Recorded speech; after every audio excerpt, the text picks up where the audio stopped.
Hi అండి, ఇదేంటని చూస్తున్నారా? మేతి తెప్పల అంటే మెంతికూర చపాతి ఇక్కడ చేసేసినవి అమ్ముతారు. హర్షి నాకు కావాలి అని చెప్పేసి నైట్ నుంచి కాల్ చేస్తుంటే రేపు బాక్స్లోకి పెడతాను అని చెప్పేసి అన్న టిఫిన్ కింద. హర్షికి స్కూల్లో మెనూ అనమాట. ఈరోజు మేతి తెప్పల కానీ ఇడ్లీ కానీ ఇంకొకటి వెజిటబుల్ పులావ్ కానీ ఉంది. ఈరోజు కావాలి అన్నాడు అని చెప్పేసి ఇంకా బాక్స్లోకి నెయ్యితో వేయించి పెట్టా. ఇంకా మా హస్బెండ్ కోసం ఇడ్లీ వేసా. నైట్ అన్నం మిగిలిపోయింది, కొంచెం కాదు కొంచెం అయితే పచ్చడి వేసుకుని తినేసేవాళ్ళం, ఎక్కువ మిగిలిపోయింది. అందుకే ఎగ్ రైస్ చేస్తున్నా. ఉన్నది నలుగురం కానీ 3 రకాల టిఫిన్లు అయినాయి ఈరోజు. అన్నం చాలా మిగిలిపోయింది, ఇంకా అందుకే ఎగ్ రైస్ చేస్తున్నా. ఆన్లైన్లో తెప్పించా ఇవి ఎగ్స్, గ్రేడ్ ఏ అని ఉన్నాయి దీని మీద స్టాంప్స్ వేసి.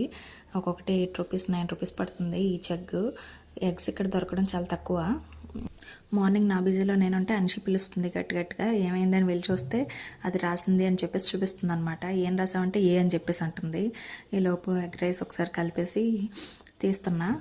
ఫైనల్గా అయిపోయింది.